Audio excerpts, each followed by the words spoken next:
மதிப்பிற்கும் பெரும் மதிப்புக்கும் உரிய சிவநாதன் அதிபர் அவர்களே, நல்லதொரு வெளியூட்டுரையை நிகழ்த்தியிருக்கின்ற எங்கள் சோதரன் அவர்களே, ரமநாதன் அண்ணர் அவர்களே, இங்கே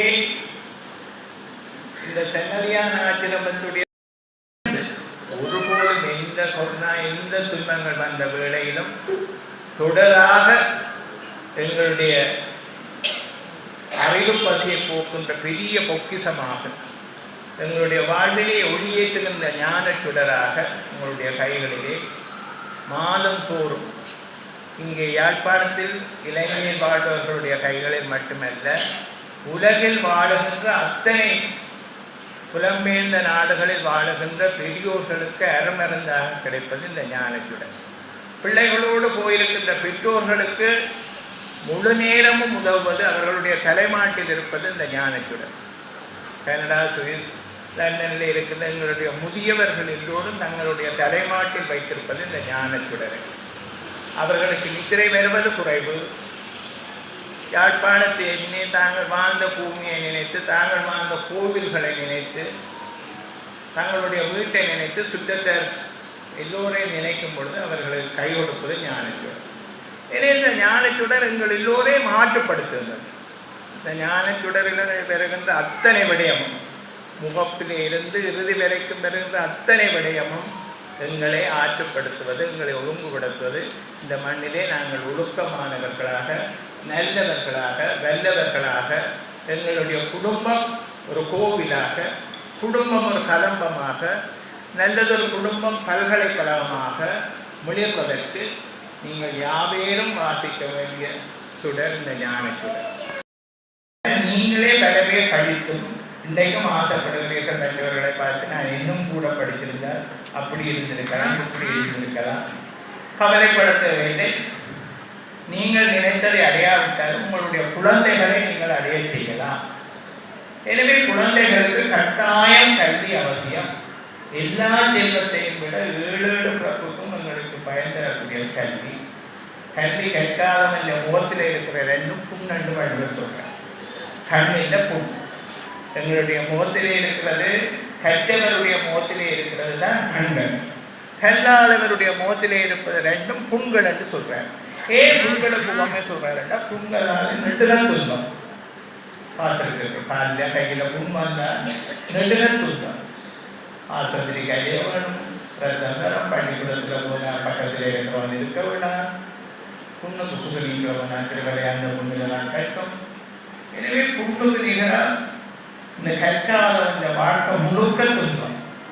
எனவேதான் கற்க வேண்டும். கற்றவனுடைய முகத்திலே இருப்பதுதான் 2 கண்கள், கல்லாதவனுடைய முகத்திலே இருப்பது 2 புண்கள் என்று சொல்கிறேன். புண்கள் என்று சொல்லப்படும் பொழுது துன்பம், துன்பமான செயற்பாடுகளை தான் கல்லாதவன் மேற்கொண்டிருக்கிறான். இங்கே 2 குறளும் மிகவும் அற்புதமானது. கல்லாதவன் என்னதான் பெருமை பேசினாலும் நூல்களை கல்லாதவனுடைய கருத்து சபையில் ஏற்கப்பட மாட்டாது என்ற கருத்தை தெரியும். அடுத்த எங்களுக்கு எவ்வளவுதான் இயற்கை அறிவு, செயலறிவு இருந்தாலும் கல்வி அறிவில் என்றால் அதையும் சமூகம் ஏற்க மாட்டாது.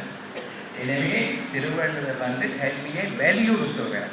கல்லாமல் ஏற்பட்ட துன்பத்தை சொல்லி நீங்கள் மட்டுமில்லை, நீங்கள் இன்னும் கேட்டுக்கொண்டிருக்கலாம், நல்ல ஞான நூல்களை கற்றுக்கொண்டிருக்கலாம். இந்த நல்ல ஞான நூல்களை கற்றீர்களானால் உங்களுடைய குடும்பம் ஒரு கோயிலாக, ஒரு கலம்பமாக மாறும்.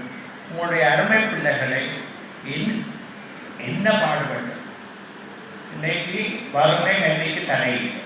எவ்வளவு மோகன் சுவாமிகள் கல்விக்காக கேட்ட அத்தனை பேருக்கும் பலன் கொடுத்து கொண்டு இருக்கேன். இன்னைக்கு சைக்கிள் அடிக்கிறது, பிள்ளை ஒழுங்காக கல்வி கற்பதற்கு நேரத்துக்கு பள்ளிக்கூடம் போகிறதுக்கு சைக்கிள். எனவே கல்விக்கு வரம்ப தடை இல்லை. நீங்கள் எல்லோரும் சேர்ந்து கல்வியை கட்டி காப்பாற்ற வேண்டும் என்பதற்காக முதல் பட்டத்தில் கல்வி இந்த பெருமை, கற்காவிட்டால் ஏற்படக்கூடிய அபாயம் சொல்லி. அடுத்தது யோசாமி உடைய நெஞ்சிருந்தது.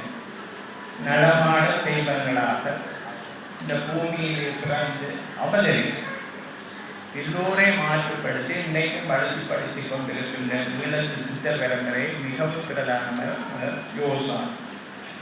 யோசாமி முடியாது. உங்களுக்கு நல்லாக தெரியும். அந்த யோகர் தன்னுடைய குருவான செல்லப்பரை பற்றி பாடிய பாடல்கள் நெஞ்சிந்தனை பாடல்கள். குருவை மட்டும் பாடவில்லை, முழு சமூகத்தையும் மக்களை ஒழுங்குபடுத்துவதற்கு விடயங்களை பாடியிருப்பேன். அந்த நெற்சிந்தனை பாடல் இங்கே கூடப்பட்டது. இந்த நெற்சிந்தனை பாடலில் எங்களுடைய பூமியுடைய பெருமை, இளைஞருடைய பெருமை. நீங்கள் பார்த்துருப்பீங்க, கனடா, சுவிஸ், அமெரிக்கா இந்த போனவர்கள் ஐயோ இந்த மண்ணாது, இந்த மண்ணில வாழ்க்கை எங்களுக்கு இன்னும் கிடையாது. இந்த மண்ணிலே கோயில் ஆலயங்களிலே இருக்கிற மணி ஒலி எங்களை ஆற்றுப்படுத்தும். வருகிறவர்கள் எல்லாரும் இந்த மண்ணை கும்பிடுகிறார்கள், நேசிக்கிறார்கள். வந்தவுடன் இந்த மண்ணை விழுந்து கும்பிடுகிறார்கள். எனவே அவ்வளவு அற்புதமான எங்களுடைய பூமி. இங்கே தரமண்டலமாக இயற்கை அன்புகள் இல்லாத பூமி. நீங்கள் பார்த்துருக்கீங்களோ, எவ்வளவோ இந்த வருதுன்னு சொல்கிறார்கள். ஆனால் இயற்கை எங்களை காப்பாது. ஏனென்றால் எங்களுடைய மூதாதையர்கள் இயற்கைக்கு மதிப்பு கொடுத்தவர். படிக்காத அம்மா கூட காலமே அடுப்பு மூட்டைகள் அடுப்புக்கு பூசை செய்து அடுப்புக்கு படைத்து தான் சேர்ந்து சமைக்கிறாங்க. படிக்காத அம்மா உலகக்கிளை அரிசி போடையக்குள்ள ஒரு பிடி அரிசி எடுத்து வைப்பான். கோயிலுக்கு ஒரு பிடி, அன்னதானத்துக்கு ஒரு பிடி, ஏழைகளுக்கு ஒரு பிடி அரிசி எடுத்து வளர்த்த அம்மா என்ற பிள்ளைகள் தான் இன்றைக்கு உச்சம் தொட்டு இருக்கிறார். எனவே நீங்கள் நிறைய தர்மதானம் செய்யலாம். எனவே அந்த யோகசாமியுடைய அற்புதங்கள்ல அவர் குருவானவருக்கு மரியாதை செய்தது மட்டுமல்ல, நீங்கள் ஒவ்வொருவரும் எப்படி வாழ வேண்டும் என்று சொல்லியிருக்கிறார்கள். அந்த நெற்சிந்தனை பாடல்கள் நாங்கள் கட்டாயம் படிக்க வேண்டும். இன்னைக்கு பல பேர் சேர்ந்து வழிபடுத்த ஆரம்பனாவருடைய அடியொட்டி இன்று ராஜரத்னம் ஐயா 308 பாடசாலைகளை இலங்கை முழுவதும் தமிழ் பாடசாலைகளை உருவாக்கலாம். இன்னைக்கு பெரிய பெருதாபம் நீங்கள் பார்த்திருப்பீர்கள், யாழ்ப்பாணத்தில் தமிழ் பாடசாலைகள் மூடப்படுகிறது. காரணம், பாடசாலையில் படிக்கிறதுக்கு பிள்ளைகள் இல்லை. யாழ் மகளிர் கல்லூரி, யாழ் இந்து கல்லூரி, பொஸ்கோ போன்ற பிரபலமான பாடசாலைக்கு பிள்ளைகள் படியெடுக்கிறார்கள். கிராம பாடசாலைகளே படிப்பதற்கு விருப்பமில்லை. நாட்டு நிலைமை காரணமாக பிறப்பு வீதம் நன்றாக குறைந்து விட்டது. எங்களுடைய அரம்பன் சகோதரர்கள் எல்லோரும் புலம்பெயர்ந்த நாடுகளுக்கு புலம்பெயர்ந்து விட்டார்கள்.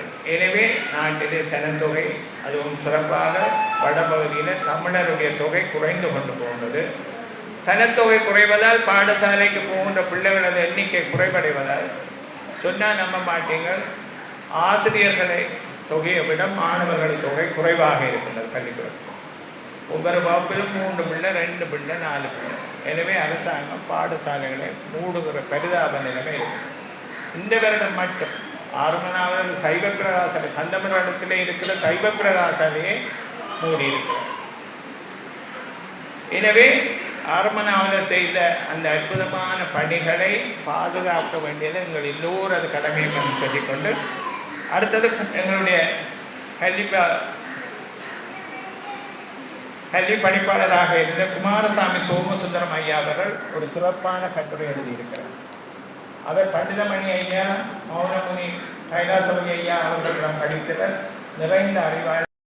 உங்களால் நல்ல பண்பாடுகளை தவறுந்தாய் கலைக்கு வந்தார்கள். இப்போ கூட்டு தங்க நிப்பாட்டு, லைட்டில் நிப்பாட்டு, ஒழுங்கா கலை, ஒழுங்கா நட, ஒழுங்கா மற்றவரை கல்யாணம் பண்ணுவானும் என்று ஒழுங்காக சொல்லி கொடுத்தாங்க. இப்போ நேர்மோ பரீட்சைக்கு போகிற எரிஞ்சு கொண்டு இருந்த தேவையில்லாத லைட்டை நிப்பாட்டினேன், தேவையில்லாத ஃபேனை நிப்பாட்டினேன், தேவையில்லாத தண்ணி பொழியினதை மூடிட்டு போனேன். அங்கே இருந்து பார்த்து கொண்டு இருந்த அதிகாரிகள் இவரைத்தான் தெரிந்து செய்தார். இவர் தான் எங்களுக்கு தேவை. ஆனால் இந்த தேவையை என்னென்ன அவரை எடுத்தார்கள், அப்பா அம்மாவுடைய அந்த வளர்ப்பு முறை. பெற்றோர்கள் நல்ல முறையில் பிள்ளைகளை வளர்த்தால் அவர்கள் தேர்விலே தேர்ந்தெடுக்கப்படுவார்கள். அவர்களை நீங்கள் சரியாக வளர்த்தால் அவர்கள் தேர்விலே தேர்ந்தெடுக்கப்படுவார்கள். எனவே இந்த இப்படியே அற்புதமான கட்டுரைகளை நீங்கள் வாசியுங்கள். அடுத்ததாக பெரிய விடயம், இந்த 75ஆம் ஆண்டு மலரிலே வந்த கலண்டர் கிழிச்சமாக ஒவ்வொரு நாளும் சன்னதியான ஆத்திரமம் செய்த அறப்பணிகளை தியரி ரீதியாக குறிப்பிட்டிருக்கிறார். அந்த ஒழுங்கு இருக்கு. அதை பார்த்த உடனே உங்களுக்கு திருப்தி வரும். நீங்கள் கொடுக்கின்ற செல்வம் யாவும் உரியவருக்கு போய் சேரும் என்ற மன நிறைவு அந்த பட்டியல் இருக்கு. அடுத்ததாக யாழ்ப்பாணத்தில் இப்போ இருக்கின்ற டேன் தொலைக்காட்சி இப்போ கடந்த 4 வருடமாக யாழ்ப்பாணத்திலே சாதனை செய்கின்ற, இலங்கையிலே சாதனை செய்கின்ற, எதுவிதமான எதிர்பார்ப்பும் இல்லாமல் நல்ல அறப்பணி சாதனை செய்கின்ற பெரியோர்களை டிசம்பர் மாதம் 31ஆம் தேதி ஜனவரி புது வருடம் ஆங்கில தேதி பிறக்கிற நேரம் யாழ் முற்றவழியிலே பெரிய வரவேற்று அவருக்கு சாதனையாளர் விருது வழங்குகிற நிகழ்வு. இந்த ஆண்டு அந்த சாதனைக்குரியவர் எங்களுடைய தப திரு மோகன் சுவாமி அவர்கள். எனவே டிசம்பர் மாதம் 31ஆம் தேதி நள்ளிரவு 12 மணிக்கு வாய்ப்பிருப்பவர்கள் நேரில் கலந்தால் உங்களுக்கு அந்த விருது கிடைப்பது மாதிரியான மகிழ்ச்சி ஏற்படும். சன்னதியான ஆசிரமத்துக்கு நாங்கள் போகிறோம், அங்கே கும்பிடுறோம், சாமியோட கதைக்கிறோம், ஞானச்சுடரை வாசிக்கிறோம், வயிறார சாப்பிடுகிறோம், நிம்மதியாக வருகிறோம். நீங்கள் சன்னதிக்கு வந்து போனால் அந்த பேட்டரி சார்ஜ் பண்ணணுமா, ஒரு மாதத்துக்கு நல்ல திருப்தியாக இருக்கும். ஒரு விதமான துன்பம் இராது. மன நிம்மதி எப்போ இல்லாம போதுன்னா மற்றவர்களுக்கு கெடுதி நினைக்க வழிக்கிறீங்கள மனம் நிம்மதி இல்லாம போகும். மன நிம்மதி வேணும்னா மற்றவர்களுக்கு கெடுதி செய்யாமல் இருக்கிறதை பழகி கொண்டு வேண்டாம். எங்களோட மன நிம்மதியாக இருக்கு. இந்த மனது போல பெரிய சாமான் ஒன்றுமே. மனிதனுக்கு கடவுள் தந்த வரம் மனம் நினைக்க செய்யும். எனவே இந்த நினைவுகள் நல்லதாக அமைய வேண்டும். மற்றவருக்கு இடையூறு செய்யாமல், மற்றவருக்கு உதவி செய்யாவிட்டாலும் உபத்திரவம் இல்லாமல் இருக்கக்கூடியதாக. இப்போ பாருங்க, விஞ்ஞான உலகத்திலே அணுவை பிளந்தாச்சு, அண்டத்தை அடைஞ்சாச்சு, எல்லா சாதனையும் செய்தாச்சு. ஆனால் அடுத்த வீட்டுக்காரனோட எப்படி ஜீவிப்பது என்பது தெரியாமல் இருக்கிறோம். அடுத்த வீட்டுக்காரனுடைய பேரே தெரியாது, ஒரே சண்டை. எனவே மனம் நல்ல மனம் பாடும். எனவே இங்கே வந்திருக்கிற அடியார்கள் எல்லாரையும் கைகூப்பி கேட்பது, நீங்கள் இன்று முதல் நல்லவர்களாக நல்ல சிந்தனையோடு, எதிர்மறை சிந்தனையை விட்டு நேரிய சிந்தனையோடு வாழ்ந்தீர்கள் என்றால் வாழ்வு சிறக்கும், உங்கள் குடும்பம் தலைக்கும், உங்களுடைய குடும்பம் கோயிலாக முடியும் என்று கூறி இந்த நல்ல வாய்ப்பை தந்த சுவாமிகளுக்கு மீண்டும் நன்றி கூறி, இந்த சன்னதியான ஆச்சிரம புகைப்படம் எல்லாம் உங்களுடைய படங்கள் எல்லாம் இங்கே இருக்கின்றது.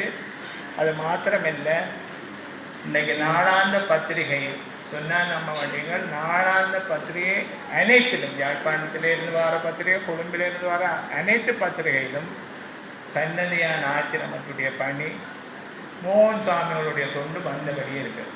கடந்த 4 நாளைக்கு முதல் வந்த பத்திரிகையை பார்த்தேன். ஒரு பத்திரிகையிலே 5 படம் வெவ்வேறு இடத்துல சன்னதியான ஆச்சிரம படம் இருக்குது. எனவே அந்த அளவுக்கு கடவுள் சன்னதியான ஆச்சிரமத்தை வெளிப்படுத்துகிறார். எனவே நீங்கள் எல்லோரும் சேர்ந்து இந்த நல்ல காரியத்துக்கு ஒவ்வொரு வாரமும் இந்த வெள்ளிக்கிழமை வந்து இந்த நல்ல நேரமாக உங்களுடைய பொழுதை நல்ல பொழுதாக கழிக்க வேண்டும் என்று கேட்டு எல்லோரையும் வேண்டி விடைபெறுகிறேன். நன்றி. அமைப்பை ஒத்த அந்த விருச்சத்தோடு கூடிய அட்டைப்படம் வடிவாக போட்டு நாங்கள் நாளாந்தம் சன்னதி ஆச்சிரமத்தை நினைக்கின்ற அந்த சுடர், இதற்கெல்லாம் அடிப்படையாக இருந்த சுவாமிகளுடைய படம். எனவே இந்த ஞானச்சுடர் முதலாவது பக்கத்தை அலங்கரிப்பு ஒரு சின்ன இடம் கூட வீணாக்காமல் தேவையான அளவுக்கு இங்கே இவ்வளவு சந்தடியில் இந்த பிள்ளைகள் மிக அற்புதமாக இந்த புத்தகம் செய்வதே தெரியாமல் மிக எதுவிதமான தவறும் இல்லாமல் உங்கள் எல்லோருக்கும் பயன்படக்கூடிய முறையில் முதலாம் பக்கத்திலிருந்து கடைசி பக்கம் வரைக்கும் ஒழுங்குபடுத்தியிருக்கிறார். முதலாம் பக்கத்திலே தெய்வ புலவர் திருவள்ளுவர் அது திருக்குறள்.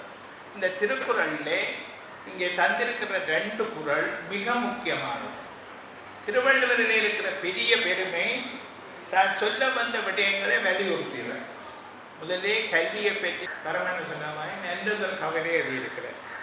எங்கள் எல்லோருக்கும் வழங்கக்கூடியதாக இந்த ஞானச்சுடர் சம்பந்தமான ஒரு கதை. அடுத்ததாக இந்த எங்களுக்கு எங்களுடைய சைவத்துக்கும் தமிழுக்கும் பெரும் தொண்டாற்றிய ஈழத்து தேசிய வீரர் என போற்றப்படுகின்ற சுவாமி ஸ்ரீலஸ்ரீ ஆறுமநாதனை பற்றி நல்லதொரு கட்டுரை டயரி எழுதியது போல அவர் பிறந்ததிலிருந்து அவர் இறைவனோடு 2.5 கலக்கம் வரைக்கும் அவர் செய்த பணிகளை பற்றி ஆசிரியர் சிவஞானராஜா அவர்கள் ஒரு நல்லதொரு புள்ளி விவரத்தோடு என்னென்ன செய்தனர் ஆறுமநாதர் பிறந்திருக்காவிட்டால் இன்றைக்கு சொல்லு தானங்கே சுருதி எங்கே நாங்கள் எங்கே ஆறுமநாதராய்த்தால் இன்றைக்கு நாங்கள் வணங்குகிறோம், சமயபாடு வாழுகிறோம். அப்படியான ஒரு ஆறுமநாதரது வாழ்க்கை வரலாறை வடிவாக எழுதி தந்திருக்கிறார். அந்த கட்டுரையில கடைசியாக சொல்லியிருக்கிற இன்னும் ஒரு நாவலருக்காக இந்த மண் தவிக்கிறது, இன்னும் ஒரு நாவலருக்காக இந்த மண் தவிக்கிறது, யாருடர் எவரும் இலரன், யாருடர் எவரும் இலர் என்று சொல்லியிருக்கிறார். ஆனால் அதிலே நாங்கள் சன்னதியானை முருகனை வேண்டினால் இன்னொரு ஆறுமநாவில் தோன்றிக்கொண்டே இருக்கிறார். இன்னைக்கு சன்னதியான ஆத்திரம் எடுத்துட்டார். ஆறுமநாவில் நினைத்த அவ்வளவு காரியமும் இங்கே சன்னதியான ஆத்திரமத்திலே நடைபெறுகின்றது.